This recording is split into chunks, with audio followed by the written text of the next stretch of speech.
television shows and check on the returns later. I call this meeting of the Benzie Dems to order. Thank you all for being here. As you can see, I am your Halloween trick. You don't get Jim today. You get me and the great team of Tom Reichert and Rachel, whose last name I don't know. Rachel Roberts. So, thank you all. And a big thank you to Mark Willett Green too, who helped us set up, as well as Jim. So here we are. It's October. We've done a lot of work, and you're going to hear about some of that work today. We've got a lot of people to thank, and thank all of you for being here and being online. Couple weeks left to go. I know it's tough. I know we're all tired, but we can do this, right? We can do this. We will do this. We will do this.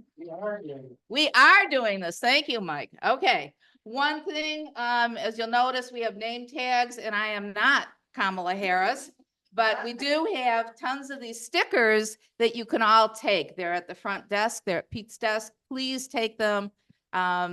Use them as you will, but make sure you don't put them on the Cherryland poles or anything, because they don't like that. All right. So we're going to do our icebreaker heads up. We're going to do the icebreaker later, but this is just the heads up. And we're going to start the meeting with. We're going to do the Pledge of Allegiance. So if everyone would face the flag. I pledge allegiance to the flag of the United States of America, and to the republic for which it stands, one nation, under God, indivisible, with liberty and justice for all, someday. Yeah. Thank you. And everybody on Zoom, please mute so we can continue the meeting. So we've got some announcements from the chair, but we will start with our icebreaker. So what are you doing on election night, which is coming soon? I know some of the people on the chat, you can on Zoom, you can put it in the chat if you like. But anybody in the room, any plans? Yeah, we're sitting in the airport. Okay, that's a good thing. Anybody else? Oh, right. Is this on? Yes, if Okay. it's green. Who wants to share? Remember to talk into it. Yeah, I get it. I plan to be celebrating. Yes. I wanted to. Celebrating is a good thing, and that's what we wish for everybody. So, let's see. Jill Kimball says she's going to be challenging at the polls and then celebrating at headquarters.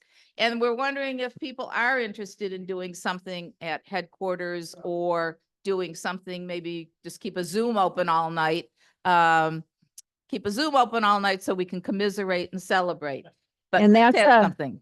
That's a nice segue into what I'm going to be doing, which will be here. And with any luck, everybody cross their fingers right now.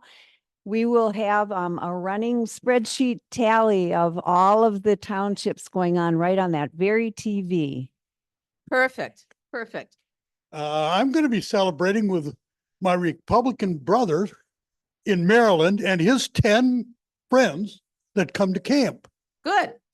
And I'll be celebrating, and I'm sure they won't. Well, you'll have to celebrate for all of them, and I'm Maybe. sure you can do it, Jen. Anyone else? Okay, well, I'm glad everybody's positive. I really am. So a couple thank yous, as I mentioned before, especially Teresa and Judy and Jane and everybody, and Pete and everybody who's brought food. I mean, the food has really fueled us all in many, many ways. It's a nice way to share food and to keep us going, and give us the sugar and carbs that we need, as long as if you eat Jane's stuff, it's very healthy. So, it's a nice balance. So thank you all, as well as thank you to all of the office volunteers. This year has just been incredible with the number of people who have stood up. Yep. Give yourselves a hand. There are people out there now challenging. There are people who are, every time I come here, there's somebody in the office just doing the work that needs to be done. None of this can happen without you. And, thank you. Thank you all. We've got people doing pop-ups over at Beulah and Frankfurt. And as Jim says, we're in overdrive and we need you. So I know this is tough. I know we're all tired, but I think we're keeping our eye on the prize and we're going to make this happen. So early voting starts next Saturday, a week from today. Some of you have already signed up to be poll workers. This is great. I work in Joyfield. I checked with the clerk there. She has more than enough poll workers, so this is wonderful. So I think Karen's not on the agenda, but I think we are going to let Karen give us a brief report while she's here. Thank you. Probably close to one of my last times, huh? Thank you. But I really think and hope that we're going to have 3 seats on the commission coming up. That's what it looks like. I think so. All right. So at the last BOC, I mentioned about the master plan again. We need to have input from the public. The hearing is going to be on 12 November at the Board of Commission. So I asked Katie Zeitz, who is our administrator, how many comments have you received so far challenging? She said 2, and 1 was from me. All right, so during the study session, I brought up having renewable energy mentioned in our master plan. This has been recommended by the Michigan Association of Counties that we at least include it. It will become a tool. It doesn't usurp power from the townships or anything, but what it does, by us mentioning things like being supportive of renewable energy, that's it. If we say something like that in the rubric, when the townships, villages, and city apply for grants, they'll get points because we have that. Out of the 6 commissioners that were there, only 1 other commissioner voted with me to include that. So having your voices during this period, and I have that website is in my minutes that we have. So please put in your comments so it's in writing, and then if you can, come in person for comment. The second thing I want to mention is at City Council, they're going to, which is Frankfurt, they're going to have a special meeting concerning Ironman. One of the things that was brought up, it is a for-profit company that makes $1 billion+ dollars. Frankfurt is what they said at the meeting, Frankfurt. I broadened it to county. Should have a chunk of that in some capacity. So the special meeting to be announced will be coming up to maybe negotiate that in the contract. And then other than that, solid waste, I'm on solid waste.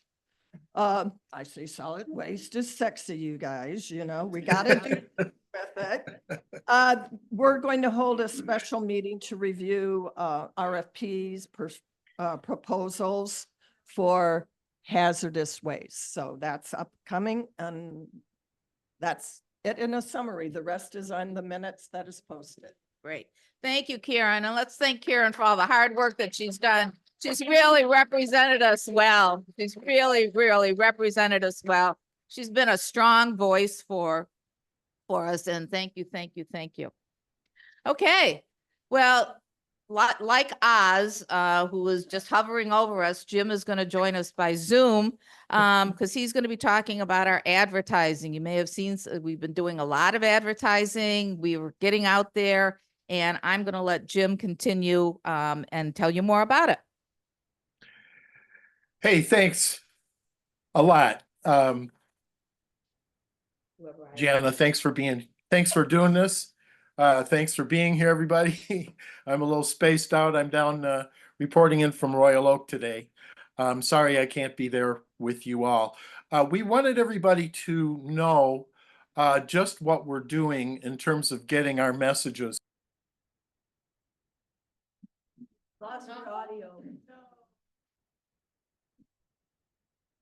Can't hear you, Jim. Can't hear you. How's that? Okay. I'm thanks. sorry. Hello, everybody. Take two. Is it rolling, Bob? It's rolling, Bob. Okay. Jana, thank you for handling the meeting, and thanks to everybody who's here today. Great to see you all. I couldn't be there today, but definitely there in spirit and via Zoom both. So I wanted to talk to you a little bit about how much we are doing in terms of advertising here in Benzie County to get our messages out to not just our people, but to everybody. So I just want to give you a brief summary of everything we've done over the year. Right now, we do have 2 billboards going on. We've got one facing towards Traverse City, east of Honor. As you come into Honor from Traverse City, you'll see it on your left, just before what used to be called JoJo's. And we have another billboard south of Benzonia, facing south on US 31. Same design on it. It's a very strong design. And that one just went up last week, and it's through the election. So we got 2 billboards going on with the same message. The one south of Benzonia is an illuminated billboard, so you can see it at night.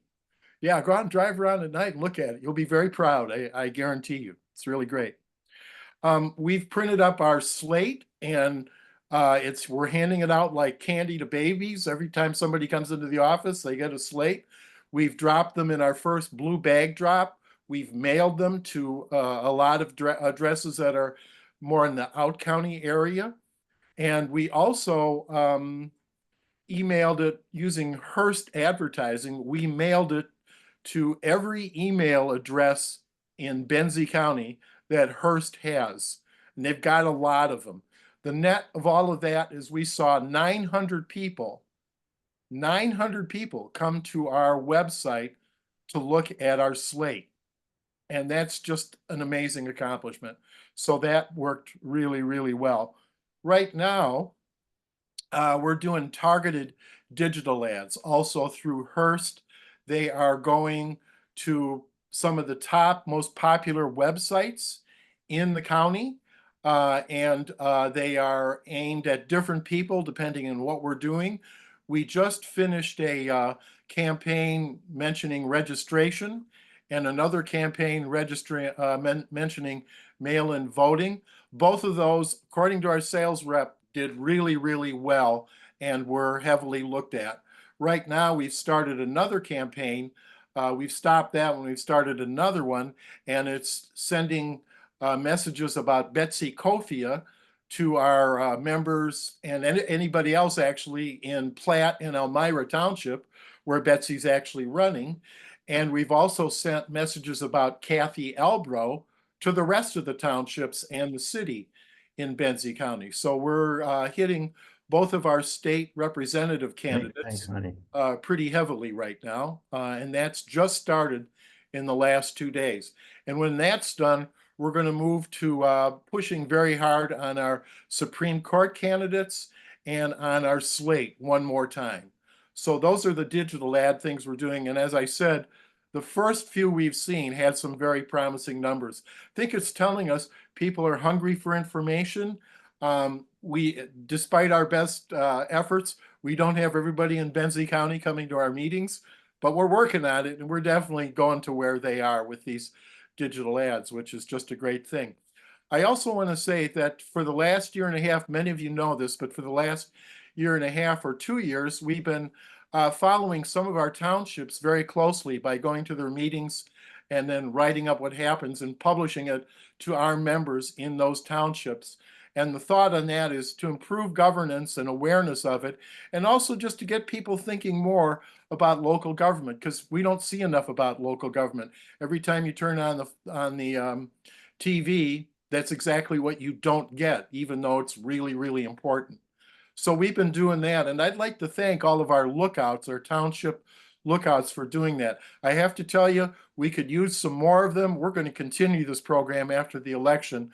It's very, very valuable, and what tells us that is the fantastic opening rate we get on these emails that go out. If you get a 40 or 50% opening rate, you're doing great. You're doing great at 40 or 50%. These are getting 60 and 70% opening. So people really, really do care about these messages, about this coverage.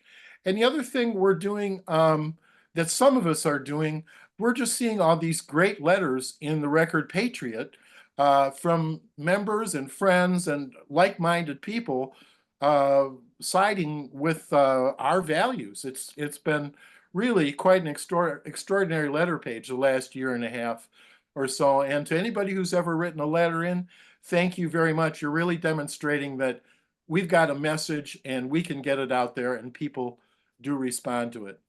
And one other thing we're doing that we've done all year is we have banner ads on the bottom of the Record Patriot every week about very, very specific items. It might be schools, it might be school buses, it might be Medicare, it might be negotiating prices for diabetic drugs like insulin, just all these kitchen table things. We're on the front page of that every week. So those are really good things. And I kind of look at it this way. It's like we've been taking all this material and kind of like building a little campfire with it. We haven't lit it yet, but it's all the stuff. It's really, really ready to go. And we need to touch the match to it and burn it up and bring out all the votes. So that's what we're doing the next 2 weeks. This is get out the vote time. We've done all this stuff to prep for a really great campfire. And we really hope all of you will do your part over the next 2 weeks to really get us going on that. But Sorry, that was my fault. Tell Jim to unmute himself. Jim, unmute yourself, please. Slight technical error. And then ask everyone at home to mute themselves, because what happens is they. Right. They're coughing and they become sick. Right.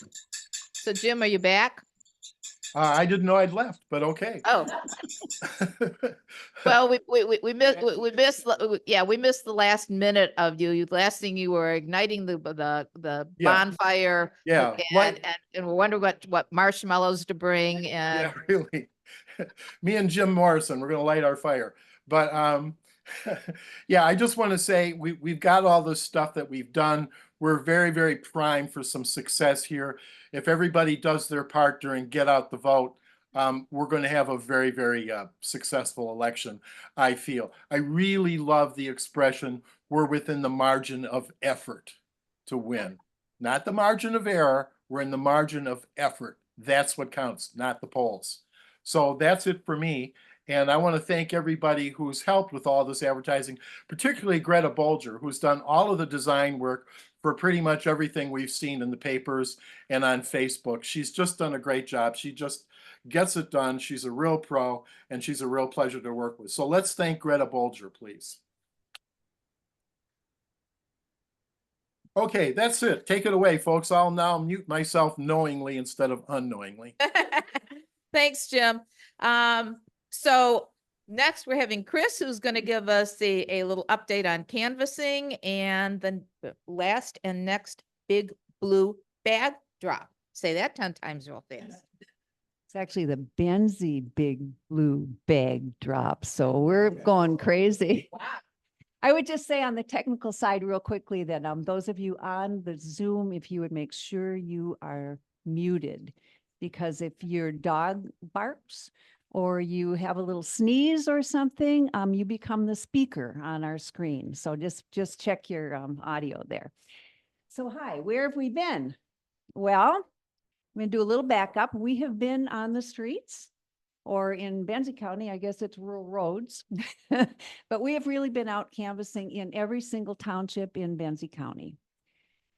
We started back early in the spring, actually early June, with a very deep canvassing approach where we were trying to persuade people to vote if they weren't. These were low frequency voters. It was a conversation. It wasn't a, hey, please vote for me. It was a deep listening conversation about issues. And we talked to more than 500 people, which isn't a huge number, but they were really wonderful conversations. Think about the connection with people that were 500 people. We then switched to a more of a traditional support type canvassing with all of our candidates going door to door and teams from the party here going out. We probably knocked on over 1,000 doors over the next month or two. So that was wonderful. And then in addition, starting in August, when our Benzie field coordinator, Robbie Bowen, showed up working for the, working for the one campaign here, the canvassing for Harris Waltz.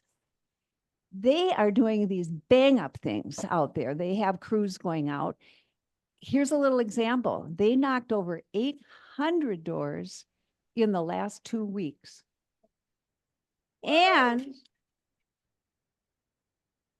when I say they, it's us. I mean, we are the canvassers going and doing that too, but under the auspices of that campaign.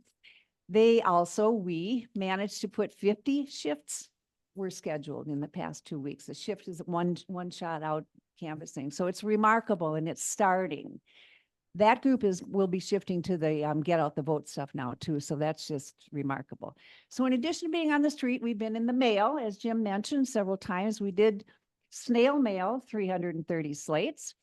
We snail mailed close to 1,000 postcards. And in addition, pre-walk cards. We send cards out before a candidate goes and knocks on the door, says the candidate's coming. And then I want to give a shout out to a group that's focusing on the women's rights big time. It's a group called NOOW. We have a sponsor. Raise your hand, Jean Ann, if you have questions. Right here. That's a group of 22 or 24 folks. And it's growing, she said. NOOW stands for Not on Our Watch. And they have sent out, by my calculations, 1,899 postcards. Isn't it's probably over 2,000, but those are my numbers. All of those resources and efforts have just required huge volunteer efforts. That's not to say we're done. So a nice thing that's happened is you know how the ants come in our houses in the spring and the mice come in the fall. Well, we have volunteers walking in this door. In the last couple of months, we'd have 54 new volunteers to add to the several hundred. It's remarkable. It's remarkable. Case in point, when we did the first Benzie Big Blue Bag drop, we had 40 people show up to help distribute that stuff. I was overwhelmed. It was chaos and it was a wonderful problem, you know. So we put out more than 1,000 signs. Jim mentioned all the digital ads. We're just on a roll here, folks. But that was then. This is now, guys. Okay. The summer folks have left who've been helping us. The visitor drop off is really big in the office because most people have the signs that they want. So we are in motivation weeks. We truly are in weeks that we just can't stop. We've got an absentee voter ballot chase going on, phone calls. We've got about 900, no, as of this morning, 1,180 people who asked for a ballot and have not returned it yet. So the desk staff here, our wonderful desk staff, is on top of that. They're going to be making phone calls every day. We update that list every other day. They're calling and reminding people to return their ballot. And the interesting thing is when we call people, they're sitting on their ballots because they have some questions. So we've been able to answer their questions. A lot of the questions are about how to split their vote. You know, we're trying to get Kathy Albro elected and she's running as an independent. So that's a biggie. But we can answer those.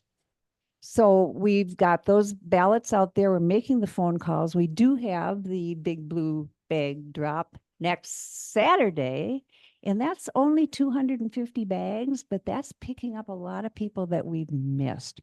And so that's going to go out with, again, with more slates in it and candidate lit now that is perfect for the local candidates. That's going to happen. The one campaign is in GOTV mode. They've got more than 2,000 doors to go. We need canvassers. We need phoners and canvassers. So don't be shy. There's a big push Final Four, the last 4 days leading up to the election. We're going to be doing all kinds of stuff out in the doors. So do not stop. Robbie Bowen tells me that the voter turnout increases as much as 20% when there's a personal contact. So when we get out there, when we talk, we win.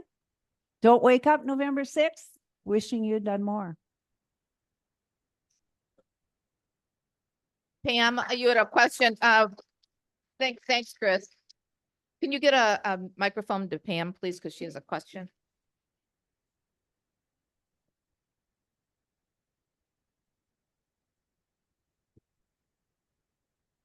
I have an absentee ballot for Homestead Township and I spoiled it. So I took it back to the township and they gave me a new one. And I just reiterated with them, if I vote straight Democrat or Republican, I can still vote for Kathy as independent. And they said no. No. So Okay.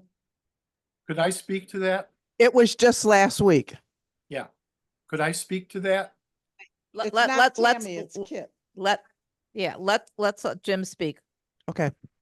We have gotten several reports like that. I did contact Tammy Bowers, the clerk at the county, and pointed that out to her. She agreed that we were right, and she promised to put a memo out to all the townships about this. This also happened in Manistee, where the Manistee chair, John Helga, called to say, hey, the county clerk is telling us this information we're putting out about split balloting isn't true. And so we shared our information with him as well. It's pretty weird. If you look at the top of the ballot, that's basically what it tells you, that you can split it. So the clerk is out of line and you need to tell her that. And if you give me more specifics, I will certainly get to Tammy on Monday again and say, hey, it's still going on, because that's a problem. Thanks for bringing that up, Pam. Want to make sure we do that in inland. Wait a minute, John, you need a microphone. We need to remember to remind the clerk in inland because we have so many independent candidates that we're backing. I just want to comment too, that I believe, Jim, maybe you can correct me, that the machine is going to count the votes correctly regardless of what the clerk says. It still probably should go through without a problem because that's the way it's supposed to work. That's a very good point. Okay. And speaking of and thank you so much, Chris, for that update. She's our data queen, and she's, the numbers are really impressive. And again, it's all of you making this happen. So thank you. So talking about canvassing and people coming in to want to do it, we've even had some people who have come here on vacation or something who don't really live here, but have an interest, who've helped us out. And so Marcia Curran is going to introduce her daughter, Sarah, if Sarah is on, to talk about her experience with us. And Sarah's in California, so hopefully the time difference has worked out for her. Am I on? Yep, Marcia, go ahead. Okay. Sarah is actually in Seattle, I think. Oh, sorry, West Coast. Unless she's on another trip. I don't, she does a lot of traveling. Sarah's a great daughter and I'm so lucky to have her. And Ted was a great dad to her, as she knows. She still has the baseball mitt that her dad gave her when she was playing baseball in high school. She loves it. So that's the kind of daughter she is. Sarah, go ahead. And Sarah's a very, very smart lady. She was in the Peace Corps. Thought that she needed to do more for the world than what she was able to do after she got a college degree. And she did. So here she is. Sarah? Thank you. I got to hop on just as Chris was wrapping up. And I love numbers. I'm a demographer by training. So really fun that you're collecting so much data about your efforts. And I know it's going to be impactful. Last weekend, I arrived on Friday night and I canvassed on Saturday and Sunday of this past weekend.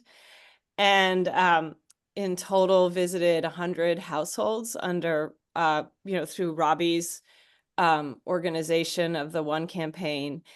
Super well organized, very efficient. It was a great experience. I learned a lot. Coming from Seattle, it was great to come to Michigan and feel like maybe my little bit of effort could make a difference. In Seattle, I'm going to vote, obviously, but it's not as big as it is in Michigan. And to be able to talk to potential voters about how important they are for our future was also meaningful. I want to say thanks to my mom. I'm a little bit choked up because of how nice and sweet she was. So let me catch my breath here. So let me tell you a little bit about it. I know Chris ended by saying, don't be shy.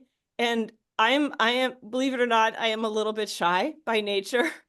And so it takes a lot to walk up to a door. But the personal interaction that you get to have is meaningful and actually feels productive. And even if it doesn't go the way you want it to go, it does make a difference. You can tell people want to say hello, and Michiganders are nice. So I think, don't be shy. Here are some of my impressions. I was impressed by the number of signs that are Harris Walls signs across the county. That was really amazing. I don't remember that in the past.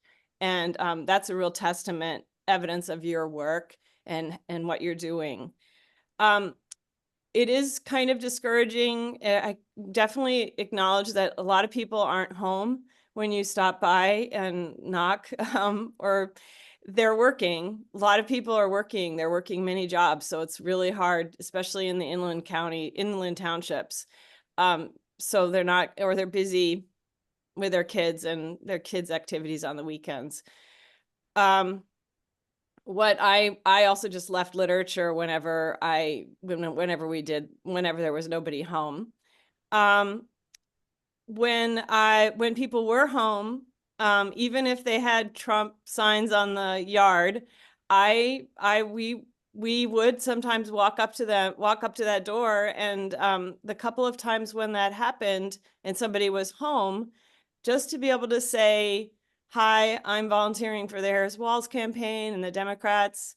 I just wanted to, do you have any questions? Do you have anything you're interested in talking about? Sometimes, more often than not, the men would say they didn't want to have anything to do with me, but the women were willing to talk. We're willing to say, hear me out. The thing that would grab them was Social Security, talk about Project 2025 and tell them about the plans for Social Security, and that catches their attention. And then offer, if they wanted some information, leave it with them. For those who had already voted or were voting for Harris Walls, or I didn't actually run into anybody who was particularly undecided. So that's just something, maybe those are the people who weren't home. For the Harris Walls folks, one of the things I found after about a half a day is that having a yard sign in the back of your car can be helpful, because some people might have voted for Harris Walls, and you can ask them, do you want any more material? Would you like something to help with talking to your neighbors? Would you like a sign? And in fact, we gave a few extra signs just because people, hadn't been able to get any of that material yet. So I do encourage you to have some extras to share with them and help with that visibility. And then the third thing that I picked up a little bit too late, halfway through on Saturday, was boning up on like what are the rules for voting in Michigan and how to get your ballots. There were a handful of people who were had questions about voting and how to do that. So having some cheat sheets in your back pocket, maybe asking if they wanted to be contacted about getting a ballot or how to get to a voting place to pick up a ballot. Super important. Some of the younger men that I bumped into, telling them that they could actually register and then vote on the same day. Hopefully made a difference. I don't know, but telling them that it's not that much effort to do it might have helped them. So that was my experience. It was a good experience. It felt good to connect with people. And I think as a party, as a Benzie County Dems, you guys are doing a great job. It's amazing. Thank you. Thanks, Sarah. I'm happy to take questions if anybody has them. Does anybody have any questions for Sarah? We've got a few minutes. Anybody online? So I do have a question. Sarah, did you notice any particular difference between Michigan voters and the people that you come in contact on the West Coast?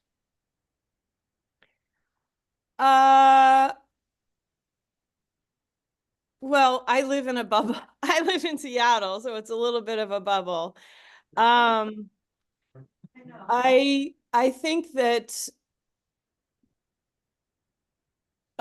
it was hard to see the poverty in rural Benzie, in inland townships. I mean, not hard in that I just, one realizes just how isolated people are. You don't feel that. You don't notice that. In Seattle, people are not so isolated. I'm sure they are, in eastern parts of King County, where towards the Cascade Mountains. But even then, it felt like people were really alone. So that motivated me to actually to connect with people, because I don't think they don't come into contact with people very much. Good point. So I think if I were living in Benzie County if I retired in Benzie County, and I think that would be one of my goals, is to connect with the rural poor who need to feel seen. Okay, thanks. Good point. All right. Well, thank you again, Sarah. Thanks for coming in. And I'm sorry, we have a question. Hold it. This is more of a kind of statement. I grew up in Flint, and my dad was 15 in World War. Closer to your mouth. Oh, it's not working. No. Okay. I grew up in Flint, Michigan. My parents were the middle class, teacher, engineer. My dad was 15 in World War II, 16 at the Battle of Tarawa, landing Marines. We had military history in our family. I was serving in the Coast Guard here, and then I ended up on the environmental side of the Coast Guard. I guess what I was kind of concerned about with Project 2025 is a lot of this wish list seems like it's Trump's vendetta, like NOAA, for example. I mean, that's something he got in trouble with, but I guess what I talked to a fisherman one day and a hunter. He told me down to a dealership, and I started talking to him about, his hunting, fishing, and Sundays. And he wasn't very religious, but he was, angry about Trump being targeted and all that good stuff. And I said, well, did you know, like, there's a possibility of national religion, and you might end up being forced into a church to donate that money. Not only that, your time on your fishermen and your Sundays with your kids and stuff. And I mean, that really caught with that guy. I mean, he was telling me about how his taxes were lower and stuff. And I didn't tell him that, Trump stopped taking Social Security taxes out of checks. So, I mean, a lot of people were misguided on that too. But I mean, I wish Project 2025 had been more advertised, like vote against it or something like that with big signs, so people would question, what is this project? A lot of people don't even have a clue what it's about. And it's I'm sorry. That's okay. But we have been doing a lot with Project 25, especially our letter writing team. We've all taken particular topics and have written letters. I believe Project 2025 was part of our banner. We've got information here about it. So Yeah. I just say, I think there's like a little insert that you can pick up at the office that summarizes the key points of Project 2025. Some people actually knew, I think, you know, a couple people did know about it. I mean, they had Harris Wall signs on there when I spoke to them, but in the tribal, we went down to a Chippewa area, you know, just east of 31. And some of them were aware of it, although they didn't know about the plans to abolish the Department of Education, which was shocking to them. Okay, well, thank you very much. Thank you for that questions, for that statement, sir. And we're going to continue still with Marcia, because now she's going to tell us about election challengers. Challengers are, we just sent out another message today. So if you did sign up to be a challenger and you didn't get a message from me, please let me know.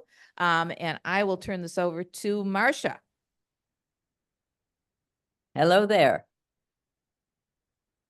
All you Democrats, I'm calling on you. We need about 20 more poll challengers. We really need to staff up big time this year. We already have 25, which is great. And many of them have been trained already. That training is going on. It's every day of the week virtually. And it's very, very interesting. So please sign up. I put my information in the chat. Those who are in the meeting don't necessarily see the chat. So give me a phone call, 231-352-4159. Leave a message if I'm not here and I'll get back to you. It's really interesting work and very important. And it's only on November 5th. So you can do all the other volunteer stuff before that and then work on election day. So I encourage you to sign up with us. Those of you who who had already signed up and haven't received that training, as Jana just said, she sent out another message with the link for training. And when you do take the training, be sure to follow through the prompts at the end, sign up, tell them when they ask you how far you're willing to travel to do this work, just say 5 miles or something like that, because we're going to try to control who works at which polling station in Benzie County. So we want you to be sort of close in, not say 20 miles or 50 miles or whatever that you're willing to do, because they're going to send you a message and try to assign you. But we're going to get an agreement out of them to allow us to do the assigning. So that's a kind of tricky little bit we're going to try to play. We did it the last time and there were a few glitches, but we'll work it out this time. Does anybody have any questions? Wait. Wait for the microphone, please. Yep. Raise your hand so that I. Right. What is the time commitment in hours if you do a shift? Well, it's going to be a half a day, not 12 hours, but you know, it's going to be probably 6 or 7 hours. Any other questions? And the other thing is the latter part of the day is really interesting. If you are there at the end of the day, you must stay really for our sake until everything is counted and reconciled and packed up, and you can get a tape of the results from that polling place. You can always get that. You can ask for it. It's available to anybody who wants it at that point. And that's a very valuable piece of information for the party. So think about that. Debbie has a question.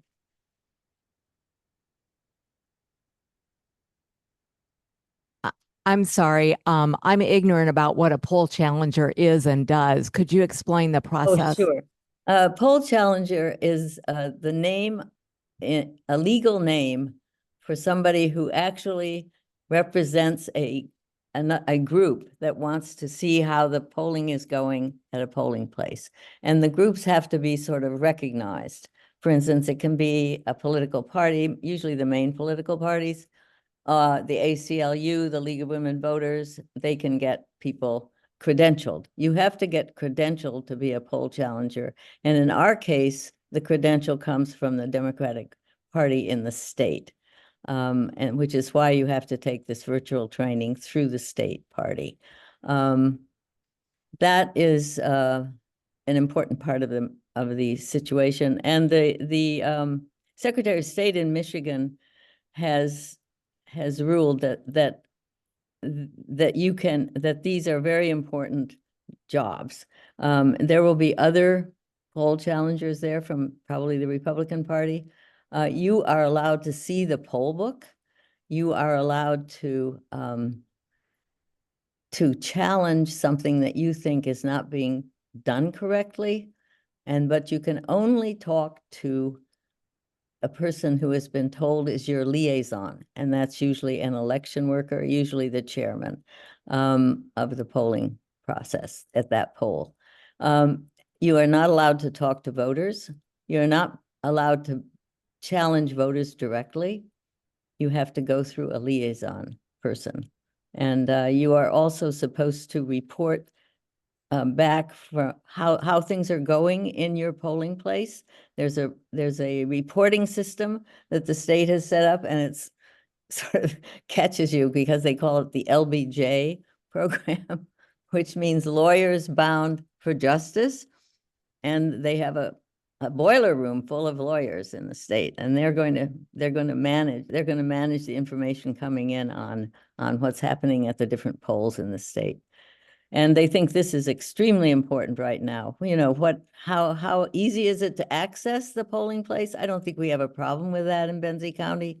But in some of these larger voting areas like Flint, Detroit, Grand Rapids, there could be, problems with parking or, problems with accessing actually the door to get into the polling place. That kind of thing they'll want reported. Do you want to add anything to that, Jana? No, I think you did a great job. We also have nifty lanyards for your credentials. So if you have signed up, you can pick up your lanyard today. We'll have them here at the office. I just wanted to add one more thing, Tom, here. As far as doing the poll watching, it will make more sense if you take the training as far as how to do all that, because you really can't explain everything in a 2-minute discussion, but it will make a lot more sense. And they're not poll watchers. That is also a technical term. Poll challenger. A poll watcher, there are poll watchers sometimes if the clerk allows them in. If there isn't room for them, he or she doesn't have to allow them in, but they have to allow the poll challengers in. And the poll watchers are not allowed to challenge. Marcia? Yes. Sorry, it's Phil Haggard. I think I heard you say that you need these folks to stay until all of the voting machines have been cleared and all the things have been counted. Just so folks know, because someone asked about time, that sometimes is not completed until 10, 11, 2 o'clock in the morning, sometimes depending upon how that goes in the township. Yes, that's true. Just so folks know that. Yeah, but if somebody can't really do it, that's very rare right now. It wasn't rare early on. You can ask Eric Peckrell about that, Betsy Alice's husband. I mean, he was stuck in Frankfurt once years ago when we didn't have these electronic machines. We had the punch machines or whatever they were. They took up a huge space. They had problems reconciling. Eric can tell you how bad that was. I haven't seen that happen since, but yeah, I suppose it could happen. Yeah. I have one more comment. If you guys will excuse me, we do need to move on, but I want you to know that I just printed, for those who are interested in the room, a summary of the rights and duties of poll challengers versus poll watchers. So if you're interested in doing this defines it. I'll leave them at the desk. You can grab them on the way out. And you can find it just by Googling what's the difference between a pole challenger and a pole watcher. All right, so we're all set. May I add one more You thing? do need to go though. This is really important. The party, Michigan Party, Democratic Party, talks about poll observers, and they really mean challengers when they say that. So they have, for some reason, decided to call their training of poll observers. So don't let that throw you off. They really mean challengers. Right. Okay. The key is that you need to get a credential. So just follow the prompts that'll get you to a credential. So And you- again, And you can't get that without the training. right. And you need to do that. So thank you, Marcia. You've been I you've make been one quick terrific. comment about what Marcia said, very quick. We really need challengers in the smaller precincts, Blaine Township. We need them in the outer areas. We really do, because I work in the Crystal Lake Township elections, and we keep hearing anecdotally about things that are not being done correctly there, and closing work not being done correctly. So we really do need people there if you're considering being a challenger. Thank you. Thanks, Elizabeth. Okay, Mike, do you want to give us a little update on yard signs, highway signs, any room for more? No.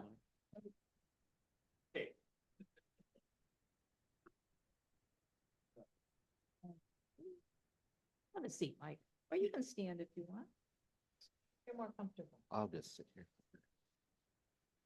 Well, yes, we have had lots of signs out this year. I have a list that's several years long of where I can place these, and so I always call the people on it and ask permission. We don't just go out and plant signs willy-nilly all over the county like some people might. But yeah, we have 36 large Harris Walls signs out.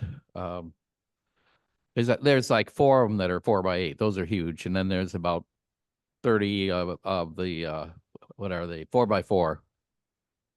And they're pretty well geographically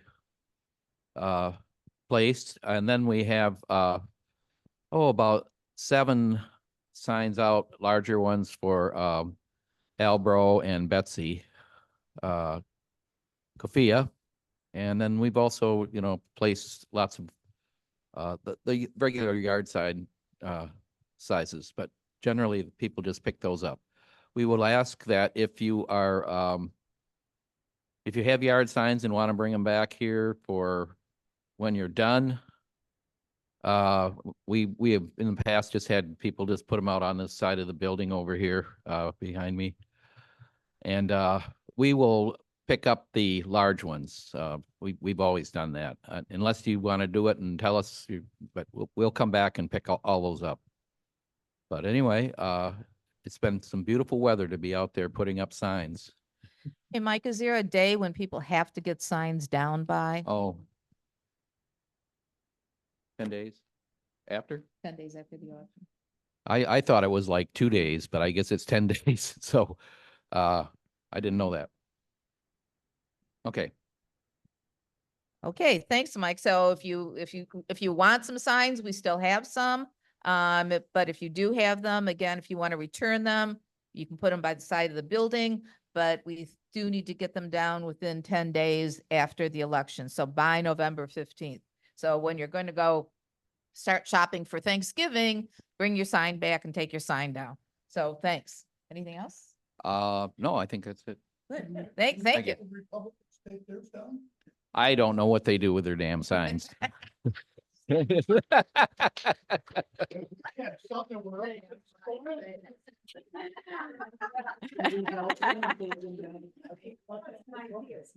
right. Well, that's a thought, John. Thank you. All right, moving on. Jim and Eileen are going to give us a phone banking report. Take it away, Jim. All right. Actually, it's Eileen. Take it away, Eileen. Good to see you. Thank you, Jana. You too. Right back at you.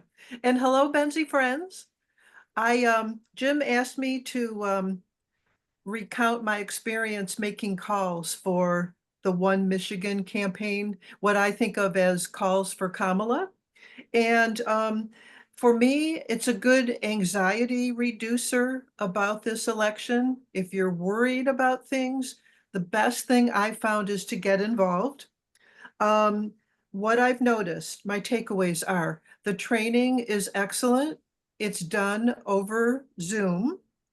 And the organizers stay on a Zoom call for the entire time that you're making calls, and they ask for a 3-hour shift, but you can take breaks as needed.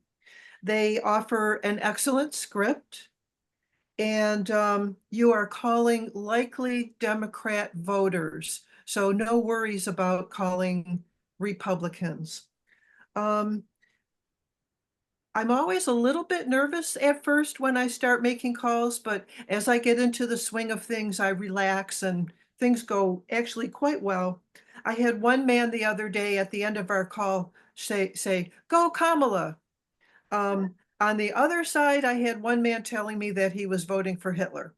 And the organizers tell you that you do not have to take any kind of guff or anything from the people you're calling. You can either politely end the call or just hang up, and they'll back you up there. One drawback that I have found is that it's all virtual and you do it from your home. If you are the type of person like me who likes to volunteer with other people and have it be a little bit of a social interaction, you can grab a friend and make the calls together. Just like Sarah, if anybody has any questions about this, I'm very happy to answer them.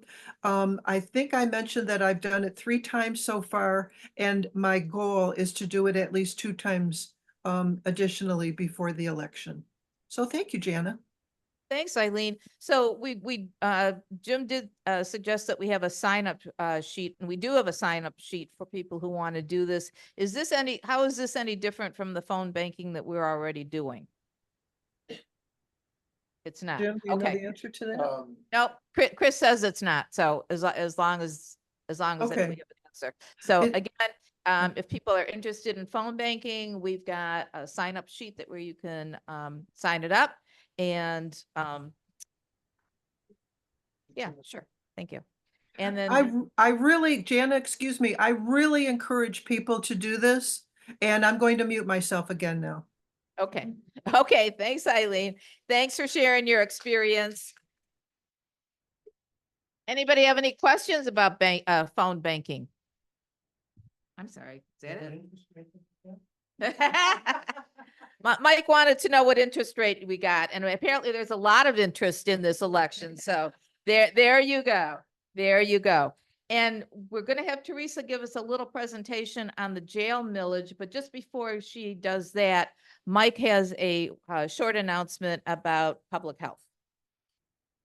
I need a mic for the money. Here. This one. Hey, I just want to put my public health hat on to remind people that you need to get your COVID vaccine. If you have not received an RSV shot and you are 65 years and older, please do so. And don't forget your influenza injection this year. You can get all of these at the health department. You can make an appointment online. Please do that. Even though COVID rates are low, we have no idea how it's going to behave as we get into the season further. Great. Thank you, Dr. Mike. All right, Teresa.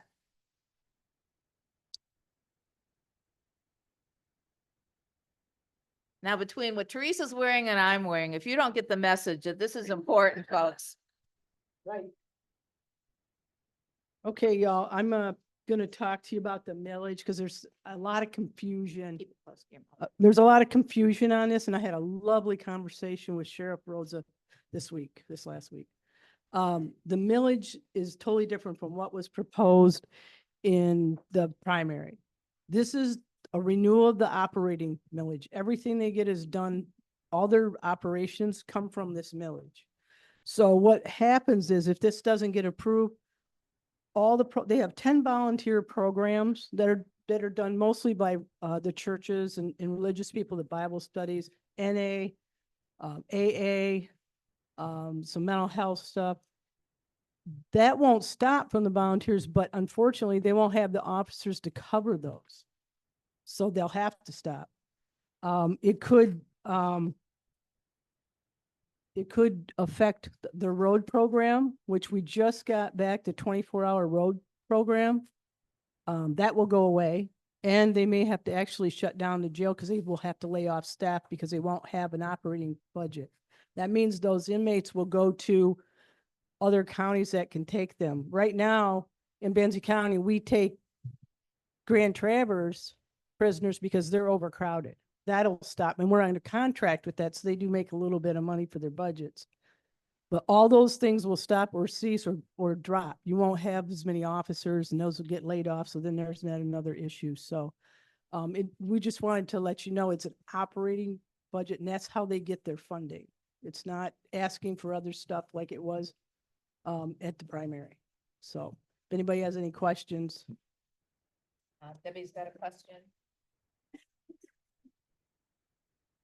I have heard that if we need to send inmates to another jail, in Grand Traverse, in Manistee, wherever, that we then, something in our budget still needs to pay for that.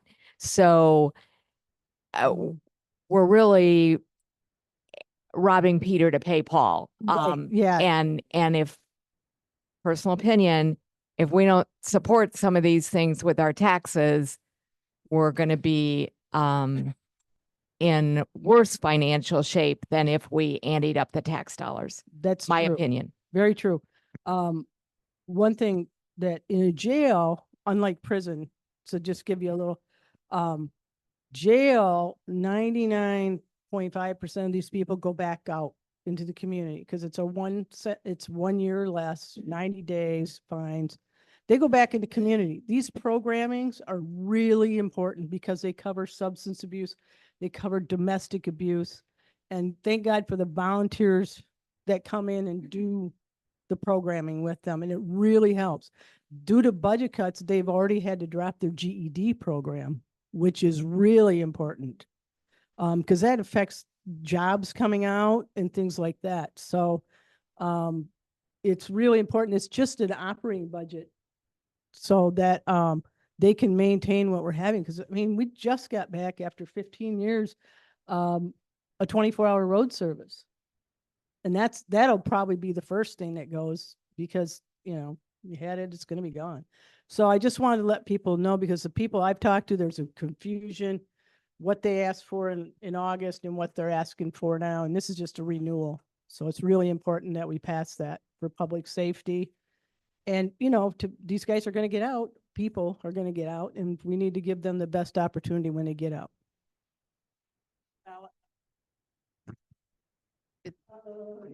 It's under jail operations. It's under jail. There's no number, but it's under jail operations on the ballot. It's the only one I think on the ballot that has the word jail in it. So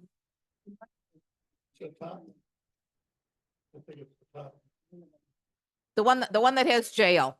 So, you know, and I know that I know from this experience that sometimes these ballot questions are written in a way that they're confusing. They don't really explain what's going on. So I really appreciate Teresa, you know, giving us the sheriff's and her own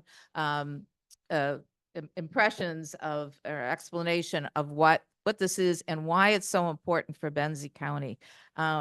We have huge problems with speeding, with accidents, and we want to make lives better for everybody in Benzie County. So if you haven't already and you are unsure about what you should do on this particular issue, we hope that this helps.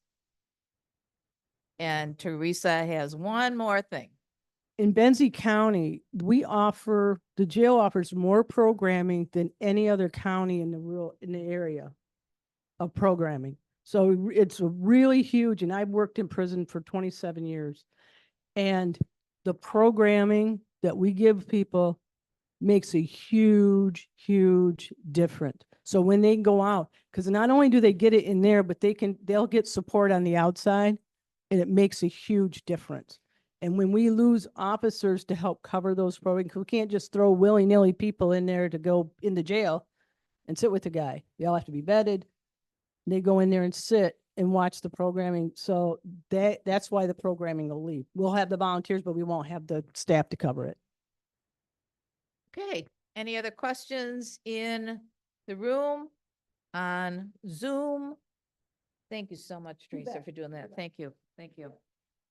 Jana, there are three millages on the ballot. One is for medical emergency services. One is for the road commission, and one is for the jail.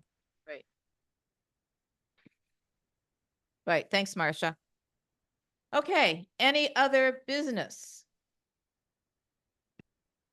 A gentleman in the front, yes.